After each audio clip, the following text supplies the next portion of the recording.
Hello dear student, I am Sumit sir और मैं आपके लिए लाया हूँ सीएसपीए का लेक्चर नंबर 6।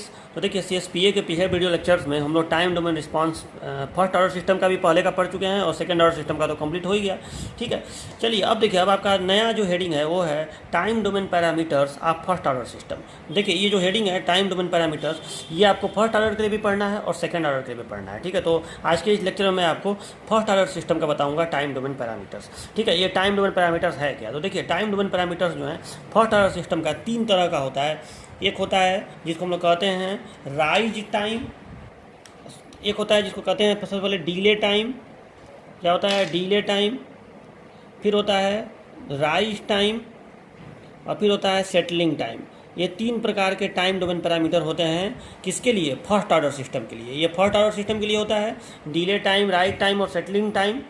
और सेकेंड ऑर्डर सिस्टम के लिए सच पूछे तो 5 तरह के पैरामीटर होते हैं। कौन कौन? तो देखिए डीले टाइम, राइज टाइम और सेटलिंग टाइम तो इसमें भी रहेगा, लेकिन इसमें एक दो पैरामीटर और बढ़ जाता है। ठीक है, एक पैरामीटर इसमें आ जाता है पीक ओवरशूट। पीक ओवरशूट ये एक पैरामीटर इसमें एक्स्ट्रा आ जाता है, पीक ओवरशूट। और इसके बाद और इसमें एक पैरामीटर आ जाता है जिसका नाम होता है number of oscillations. Number of oscillation, peak under shoot भी होता है, तो वो तो खैर इसी में मैं पढ़ा दूंगा। और फिर नंबर ऑफ ऑसिलेशंस। तो इस तरह से इसमें पैरामीटर्स होते हैं। ठीक है, 1 2 3 4 5 पैरामीटर्स में हो गए। तो आपको मैं बारी बारी ये पढ़ाऊंगा। तो आज के इस लेक्चर में मैं आपको केवल फर्स्ट ऑर्डर सिस्टम का ये तीनों पैरामीटर पढ़ाऊंगा। सेकंड ऑर्डर का मैं बाद में जब लेक्चर लूँगा तो उसमें आपको पढ़ाऊंगा। ठीक है, उसमें भी डिले, राइज, सेटलिंग और पीक ओवरशूट और नंबर ऑफ ऑसिलेशन वगैरह उसमें बताऊँगा आपको। ठीक है, तो चलिए शुरू करते हैं। तो ये बहुत ज़्यादा मोस्ट इंपॉर्टेंट है। ये जो तीनों पैरामीटर हैं फर्स्ट ऑर्डर के और सेकंड ऑर्डर के, ये बहुत ज़्यादा इंपॉर्टेंट है। Delay time, right time, settling time, इसका ये पीक ओवरशूट वगैरह बहुत ज़्यादा एग्जाम में पूछता है। ठीक है, तो ये सब मोस्ट इंपॉर्टेंट हेडिंग्स हैं आपके। तो सब जितने इस मतलब इस हेडिंग के अंदर जो भी लिखाएगा, जरूरी नहीं है कि आपको एग्जाम में टाइम डोमेन पैरामीटर कह के दे। ये गलती मत करिएगा कि आपको यही कह के दे कि फर्स्ट ऑर्डर सिस्टम का टाइम डोमेन पैरामीटर बताइए। आपको ऐसे हेडिंग आ सकता है कि डिले टाइम बताइए। तो मतलब जो भी हेडिंग इसके अंदर रहेगा वो सारे के सारे हेडिंग मोस्ट इंपॉर्टेंट हैं। तो पहला पैरामीटर क्या है? ये मोस्ट इंपॉर्टेंट हो गया, मैं पहले ही बता दे रहा हूँ आपको। ठीक है, और इस हेडिंग का नाम क्या है? इस हेडिंग का नाम है डीले टाइम। 3 पैरामीटर बताया हूँ ना, तो पहला पैरामीटर है डीले टाइम। ठीक है, तो देखिए डीले टाइम क्या होता है फर्स्ट ऑर्डर सिस्टम का, ये पहले समझ लीजिए। देखो फर्स्ट ऑर्डर सिस्टम को सबसे पहले तो ये बताइए कि आपको इसका रिस्पांस अब पता चल गया है, टाइम डोमेन रिस्पांस। तो कैसा होता है टाइम डोमेन रिस्पांस इसका फर्स्ट ऑर्डर सिस्टम का? तो इसका रिस्पांस होता है, पहले ग्राफ, पहले समीकरण बताइए। तो इसका सी ऑफ टी क्या मिलता है? तो सी ऑफ टी मिलता है 1 minus E to the power minus T upon capital T. याद है कि नहीं? ये फर्स्ट ऑर्डर सिस्टम होता है। देख लीजिएगा, मैं ये पढ़ाया था आपको जब ऑनलाइन लेक्चर लेने का शुरुआत किया था, तो मैं आपको शुरू में ये पढ़ाया था कि C of T is equal to 1 minus E to the power minus T upon T. ये टी क्या है? यहाँ पे टी टाइम कांस्टेंट। इस टी को तो समय बोलते हैं, और इस कैपिटल टी को क्या बोलते हैं? Time constant. इसको क्या बोलते हैं? टाइम कांस्टेंट ये बोलते हैं। ठीक है, तो ये इसका रिस्पांस होता है। इसका ग्राफ कैसे बनता है? इसका अगर आप रिस्पांस का ग्राफ बनाएं तो ग्राफ कैसे बनता है? तो जाहिर सी बात है, यहाँ पे एक्सपोनेंशियल डीके है, तो केवल अगर आप इसका ग्राफ बनाएं तो ऐसे बनेगा, लेकिन 1 माइनस बनाएंगे तो ग्राफ ऐसे बनेगा। यानी स्टेप इनपुट के लिए ये हो गया फाइनल इनपुट 1। ठीक है, तो ये ग्राफ इसी तरह से बनेगा, इस तरह से, और लास्ट में जाके ये फाइनल वैल्यू को रीच करेगा। तो इस तरह से इसका ग्राफ बनता है फर्स्ट ऑर्डर सिस्टम में। आपको ये समय बताया था। ठीक है, जैसा ग्राफ आप मान के चलिए, जैसा ग्राफ क्रिटिकली डैम्प्ड के लिए बन रहा है सेकंड ऑर्डर में, उसी तरह का ग्राफ इसमें बनता है फर्स्ट ऑर्डर में। और फर्स्ट ऑर्डर में तो ये सब नहीं होता है, कंडीशन वगैरह, ये कई तरह का ग्राफ बनता है। आपको मैं एग्जांपल भी दिया था। जैसे मान लीजिए कि आप पंखे को एक सर्टेन स्पीड पर सेट कर दिए, तो पंखा जो है धीरे धीरे धीरे अपने स्पीड को बढ़ाता जाएगा और लास्ट में उस स्पीड को प्राप्त करेगा। ठीक है, तो ये आपका हो रहा है। अब देखो, तो अब आपको मुझे बताना है कि डीले टाइम कहते किसे हैं। तो अब देखिए डीले टाइम क्या होता है। देखिए ये जो रिस्पांस है, मान लो कि इतने समय में, मान लो कि ये जो आपको रिस्पांस दिख रहा है, ये लास्ट में मान लो कि इतने समय में जाके उससे हल्का सा एरर होता है, लेकिन फिर भी मान लीजिए कि ये एकदम आइडियल सिस्टम है, तो लास्ट में जाके फाइनल वैल्यू को रीच कर गया।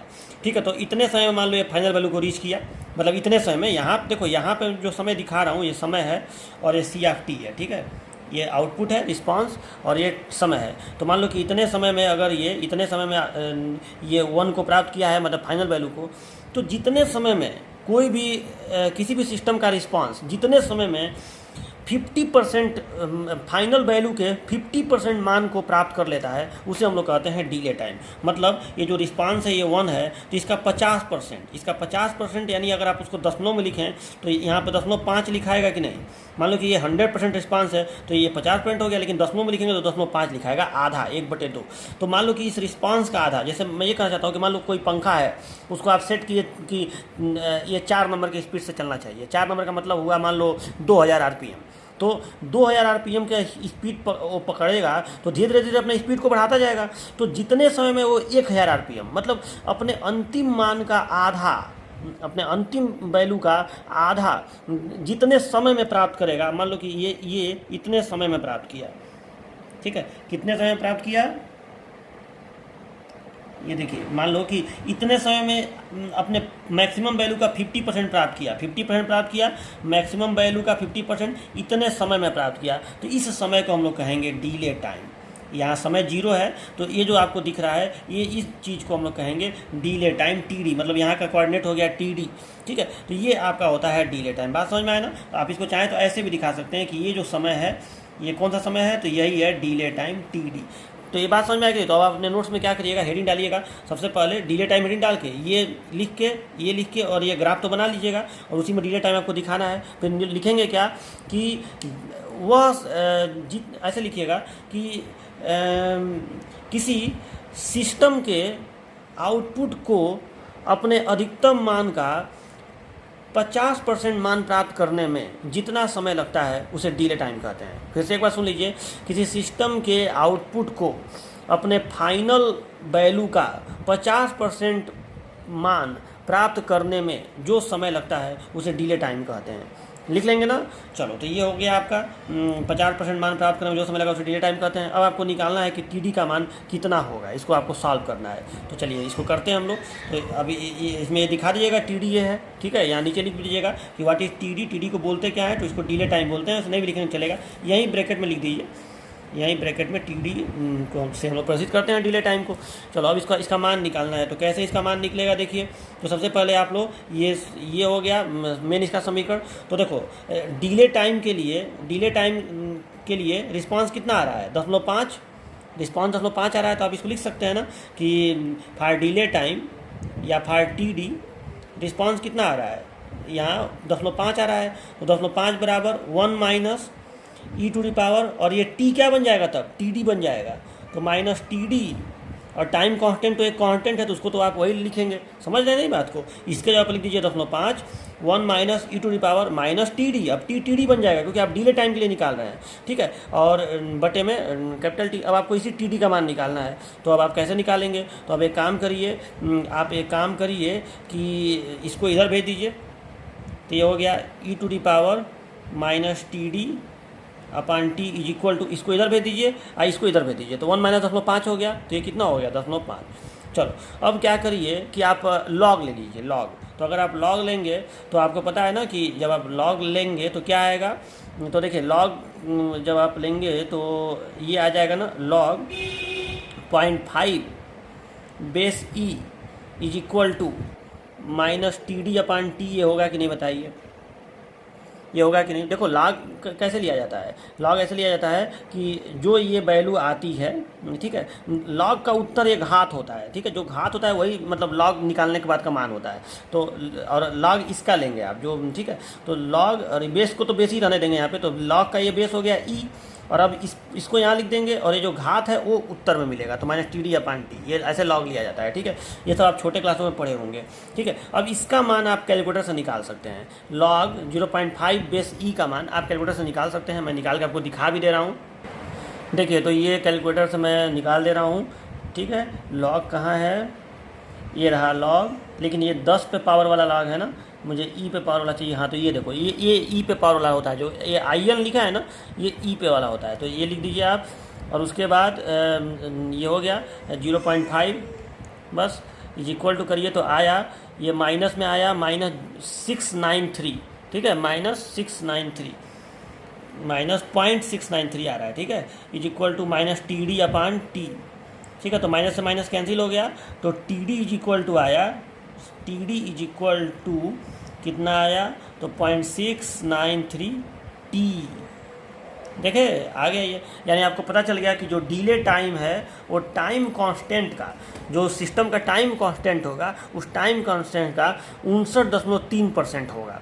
बात समझ में आया ना, टाइम कांस्टेंट का 59 कह रहा हूँ 69.3% होगा, ठीक है, दशमलव में 0.693 होगा टाइम कांस्टेंट का। मैं टाइम कांस्टेंट अगर आपको देखो ऐसे न्यूमेरिकल कंपटीशन में भी पूछे जाते हैं कि आपको क्या करेगा, टाइम कांस्टेंट दे देगा और कहेगा इसका डिले टाइम बताइए, तो आप तुरंत कुछ मत करिएगा। मान लो आपको टाइम कांस्टेंट दे दिया सपोज एट 0.2 सेकेंड, तो आपको कह दे कि बताओ इसका डिले टाइम कितना है, तो इसमें आप केवल गुणा कर दीजिए 0.693 का। लेकिन जब आप ये समझे रहेंगे तब तो गुणा करेंगे, आपको पता होना चाहिए ये लाइन कि T D equal to 0.693 T.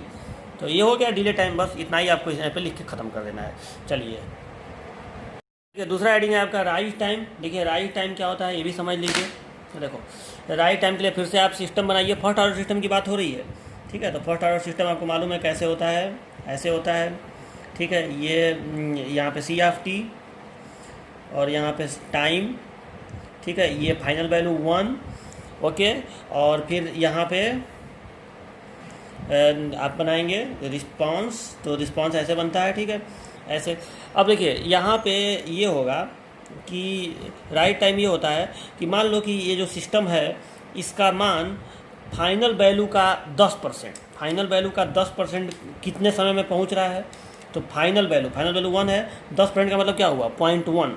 तो ये मान लो कि यहाँ पे 0.1 है, जाहिर सी बात है आधा यहाँ पे होगा तो 0.1 कहीं नीचे ही होगा, तो ये हो गया 0.1, ठीक है। और 0.1 पहुँचने में मान लो कि इसको समय लग रहा है, ये समय हो गया, मान लो समय लग रहा है t1, ये टाइम लग रहा है, ठीक है। सिस्टम को अपने अधिकतम मान का 10% पहुँचने में t1 समय लग रहा है, और सिस्टम को अपने अधिकतम मान का 90% पहुँचने में, मतलब यहाँ पे कहीं 0.9 होगा, 0.9 यानी 90%, और 90% पहुँचने में मान लो कि इसको समय लग रहा है t2,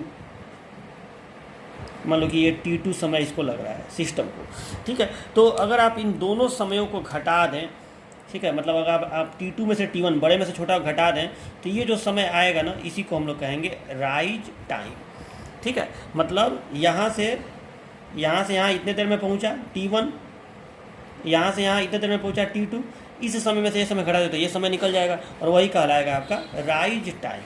यही जो समय है ये कहलाएगा राइज टाइम, TR, ठीक है। तो राइट टाइम का डिफिनीशन क्या लिखेंगे अपने नोट्स में, तो लिखेंगे किसी सिस्टम के आउटपुट द्वारा अपने अधिकतम मान का 10% से 90% होने में जो समय लगता है उसे राइट टाइम कहते हैं। कि सिस्टम के आउटपुट द्वारा अपने या रिस्पांस द्वारा, आउटपुट भी लिख सकते हैं, रिस्पांस भी लिख सकते हैं, क्योंकि सिस्टम के रिस्पांस द्वारा अपने अधिकतम मान का 10% से 90% होने में जो समय लगता है उसे राइट टाइम कहते हैं। हो गया। चलो अब इसका डेरिवेशन देखो, इसका भी मान निकालना है कि TR का मान कितना होता है। तो देखिए अब TR का आपको मान निकालना है, तो आप पहले 0.1 के लिए निकालेंगे, तो अब आप इसको बहुत आसानी से कर सकते हैं। इसका सूत्र क्या होता है, तो C of T is equal to होता है 1 minus (T upon capital T for 10% of CT, मतलब CT का जब 10% हो जाएगा तो उस कंडीशन में फॉर 10% ऑफ CT यहाँ पे क्या लिखना पड़ेगा 0.1, और यहाँ पर लिखना पड़ेगा e⁻t अपान T, ठीक है। और ठीक है, हाँ चलो सही है। एक मिनट, यहाँ पे तब T1 लिखा जाएगा ना, 10% होने में कितना समय मैं मान रहा हूँ T1, तो यहाँ पे -T1 अपान T लिखा जाएगा, ठीक है, -T1 अपान T। अब आप इस T1 को निकाल लीजिएगा, अब जैसे बताया हूँ अभी, जैसे मैं TD निकाला था वैसे ही निकाल लीजिएगा। तो चलो अब सब निकाल के मैं दिखाने की जरूरत नहीं है, आप निकालेंगे तो यहाँ पे T1 का मान आएगा, आप निकाल के देखिएगा खुद ब खुद, तो इसका मान आएगा 0.105 कैपिटल T, ये आएगा।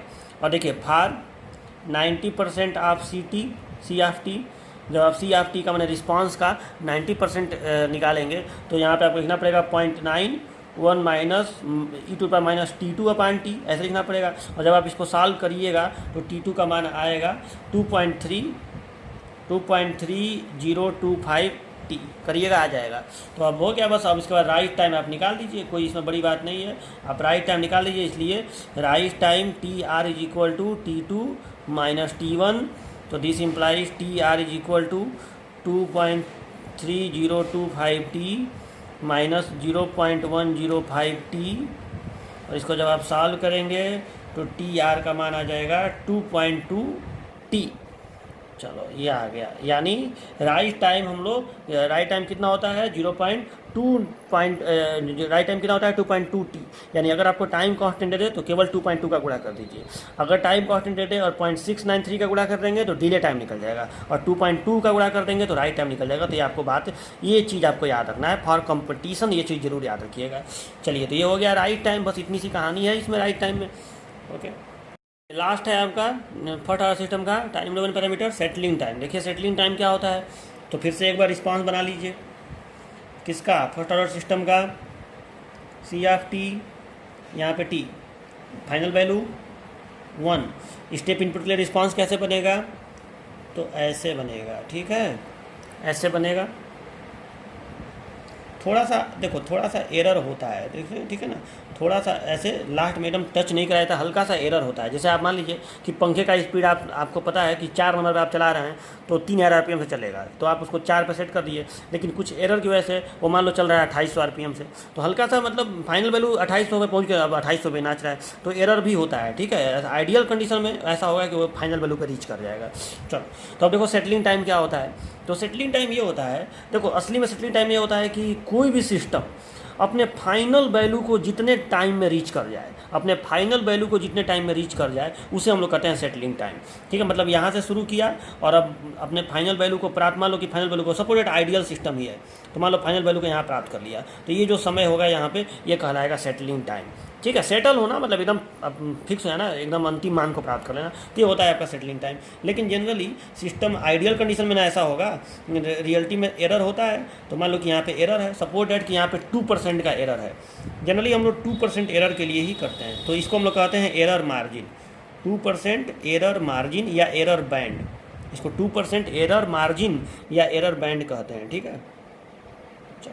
एरर बैंड, BAND, ठीक है, एरर मार्जिन कहिए चाहे एरर बैंड कहिए। तो मान लो कि 2% का यहाँ पे एरर मार्जिन है, मतलब 2% ये कम ही रह जा रहा है अपने आउटपुट से, ठीक है। तो अब आप क्या करेंगे, और इसके बाद अब सेटल हो चुका है, मतलब फाइनल मान को प्राप्त कर चुका है, ठीक है, सिस्टम जो है अपने फाइनल वैल्यू को यहाँ प्राप्त कर चुका है।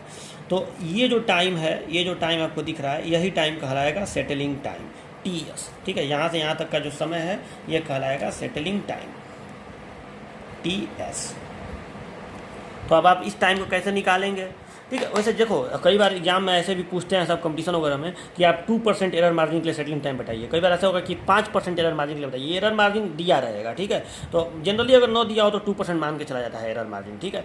तो अब तो इसका डिफिनीशन क्या लिखेंगे पहले ये देखिए, तो लिखना आपको ये पड़ेगा कि किसी भी सिस्टम का रिस्पॉन्स 2% एरर मार्जिन के लिए जितने समय में अपने अधिकतम मान को प्राप्त कर लेता है, किसी भी सिस्टम का रिस्पांस 2% एरर मार्जिन के लिए जितने समय में अपने अधिकतम मान को, यानी अपने फाइनल, अधिकतम मत लिखिएगा, अपने फाइनल मान को प्राप्त कर लेता है, उसे सेटलिंग टाइम कहते हैं। फिर से एक बार सुन लीजिए, किसी भी सिस्टम का रिस्पांस 2% एरर मार्जिन के लिए जितने समय में अपने फाइनल मान को प्राप्त कर लेता है, उसे सेटलिंग टाइम कहते हैं। हो गया बात खत्म। अब इसको आपको निकालना है, तो देखो 2% एरर मार्जिन है, मतलब रिस्पांस, लास्ट रिस्पांस कितना है, 0.98 हो जाएगा कि नहीं बताओ, 98% हो जाएगा कि नहीं। अगर 2% एरर मार्जिन है तो अंतिम आउटपुट कितना प्राप्त करेगा, 98%, यानी 0.98। तो आप 0.98 होने में कितना समय लगेगा नहीं निकाल लेंगे। तो देखिए आप पहले इसका समीकरण लिखिए कि फर्स्ट ऑर्डर सिस्टम का रिस्पांस होता क्या है, 1 - e - t/t। फिर लिखेंगे for 2% error margin, for 2% error margin C of t is equal to 0.98 होगा कि नहीं बताओ। 2% एरर मार्जिन के लिए 98% होगा, तो दिस इम्प्लाइज, अब यहाँ पे आप लिख दीजिए 0.98 इज इक्वल टू 1 - e⁻, और यहाँ पे तब ये सेटलिंग टाइम लिखा जाएगा सीधे TS/t, क्योंकि आप 98 अधिकतम मान निकाल रहे हैं, फाइनल वैल्यू 0.98 है, तो यहाँ पे TS हो जाएगा। तो आप इसको सॉल्व करिएगा, मैं आपके लिए काम छोड़ दे रहा हूँ, TS निकालना आपको सिखा चुका हूँ, निकाल लेंगे आप लोग। तो जब आप TS निकालेंगे तो जानते हैं कितना आएगा, ये आएगा आपका 4T आएगा, यानी टाइम कांस्टेंट का 4 गुना, ये आपका 4T आएगा। तो ये आप कर लीजिएगा, ठीक है। इसी तरह से अगर आप अलग अलग मार्जिन के लिए निकालें, जैसे अगर आप 5% के लिए निकालें, फॉर 5% एरर मार्जिन, मान लो कि कभी 5% एरर मार्जिन हो, तो उसके लिए अगर आप निकालेंगे तो इसके लिए ये TS आएगा, आप करके देखिएगा, TS आएगा यहाँ पे 3, क्योंकि एरर मार्जिन ज़्यादा हो गया ठीक है। तो सेटलिंग टाइम थोड़ा कम हो जाएगा, नहीं हो जाएगा, जब एरर मार्जिन ज़्यादा हो गया तो अब कम ही मान को, मतलब अब 95% मान को प्राप्त करेगा, तो यहाँ पे 0.95 आपको लिखना पड़ेगा, तो अब कम ही मान को प्राप्त कर रहा है तो जल्दी प्राप्त कर लेगा,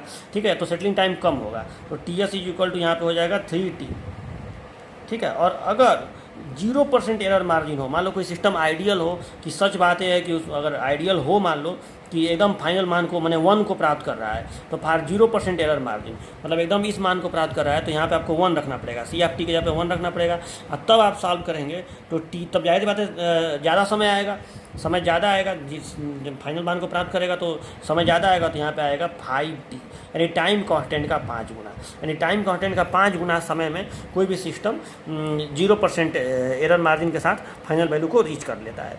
तो ये हो गया आपका सेटलिंग टाइम, ठीक है। तो इसी के साथ ये टॉपिक कंप्लीट हो गया। अब नेक्स्ट लेक्चर में हम लोग पढ़ेंगे time domain parameter of second order system. उसमें आपको बताया हो ना, पैरामीटर थोड़े ज़्यादा हो जाते हैं, और उसका ये थोड़ा सा डेरिवेशन भी टफ होता है, हल्का सा टफ होता है, क्योंकि जाहिर सी बात है उसमें ये वाला लफड़ा है ना, और उसमें हम लोग उसी के लिए निकालेंगे, किसके लिए, अंडर डैम्ड के लिए ही निकालेंगे, सेटलिंग टाइम, राइट टाइम, सब अंडर डैम्ड के लिए निकालेंगे। अंडर डैम्ड भी सबसे इंपॉर्टेंट सिस्टम होता है, तो उसी के लिए right time, delay time, settling time सब निकालेंगे, तो मैं आपको नेक्स्ट टर्न पे बताऊंगा। तो मिलते हैं नेक्स्ट लेक्चर में, तब तक के लिए बाय बाय।